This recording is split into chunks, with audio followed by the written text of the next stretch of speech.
Hey, welcome back for this update.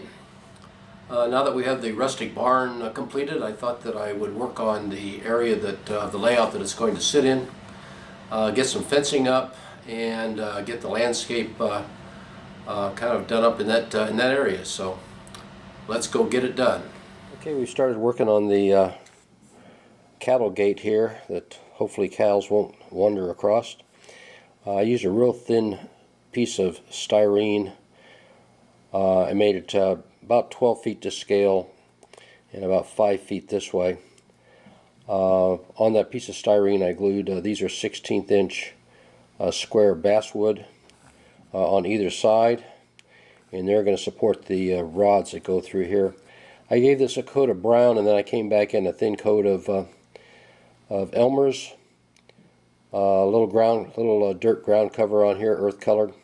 Put that in here, and then I'm going to lay my rods in across here, and then we'll put this on the layout. We'll kind of sink this down into the foam just a bit. Took the styrene that I'm using for the pipes, and I cut quite a few of them so I can drop them in here. I used a piece of cardstock to hold it up just above the ground cover that I have in there, so when I pull that out there'll be a little bit of an air gap. Here's a couple of the spare ones I have over here, but I figure it's going to take about 7 or 8 to go across here to do these. I'm actually using just a touch of CA glue on the edges, and then I'll come back and clean everything up with some paint to if there's any shine out there on the ends. I've marked out the area where the cattle guard is going to go in here, and I'm going to try to scrape out about 1/8 of an inch there, so this will be recessed down to ground level.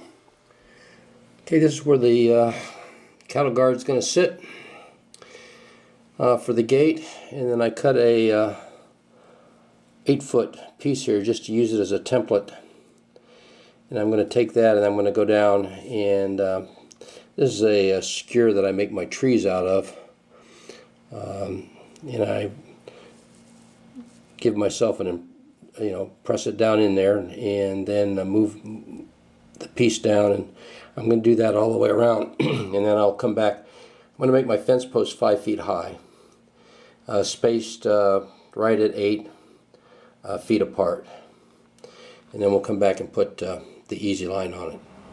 Used a piece of 16th inch square birch for my posts, and I painted them, kind of dry brushed them with a brown and a gray. Try to give them a little bit of an aged look. I used my chopping block to set up, and I cut them 8 feet long. Then I came back and I marked them to be 5 feet.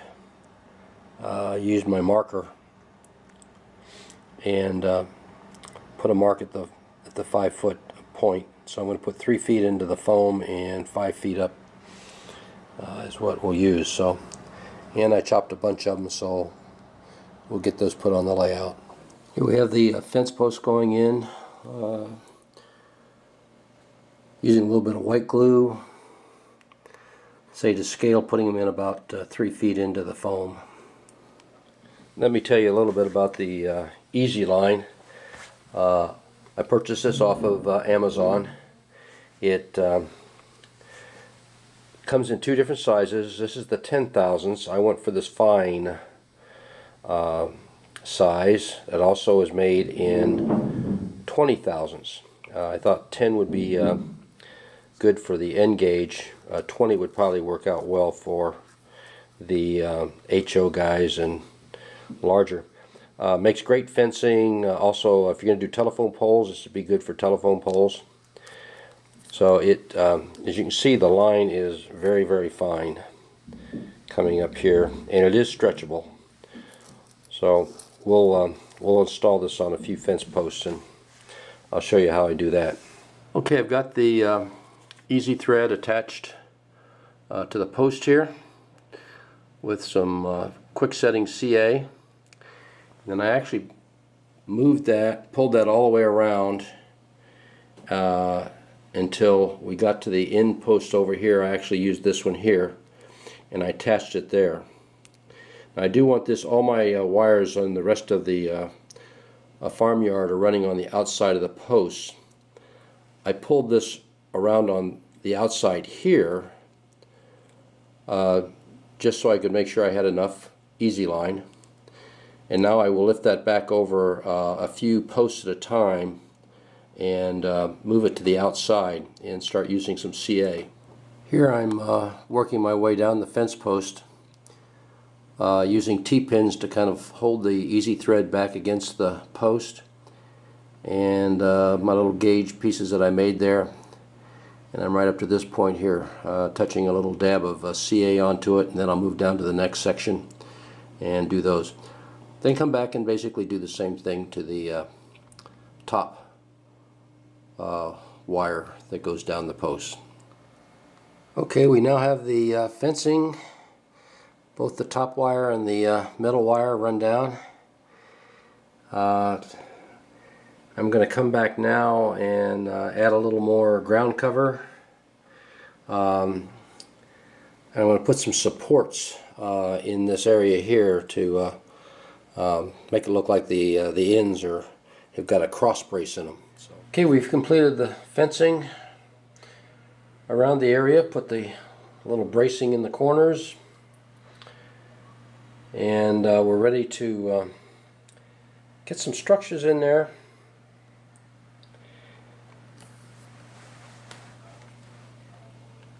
And kind of finish up this area here. So next, I guess we need the barn, and with every barn you need an old tractor. Oh, don't have that. Gonna have to look into getting something to do that with. Every one, we need cows. Let's get some cows in there. There we go, some cows grazing. But those cows, we need a good tree. They need to have a shade tree.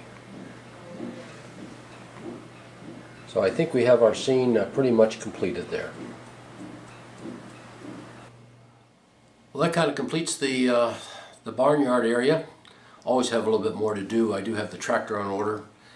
We'll get that put together and rusted up and stick it in there. I'd like to put maybe some hay bales on a wagon, an old wagon, and put that in there for some scenery. What would I have done a little bit different in the fencing project? Easy line, 10,000ths. It is very fine to work with. I think maybe possibly the 20,000ths would have been a better buy. You get that on Amazon. It comes on a 100-foot roll, and you can get that in white or different colors, brown. One of them I saw was you can actually take a felt marking pen and color it if you wanted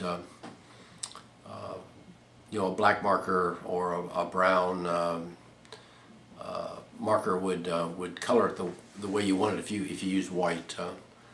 I found the black, and that worked out quite well. What would I have done different? One would have been possibly going to 20,000ths, the thicker easy line. The second one would have been a height gauge to know exactly where 5 foot was when I installed the fence posts to get them all exactly the same height. Just marking them and trying to push them in, and it came close, but it would have been better with a height gauge.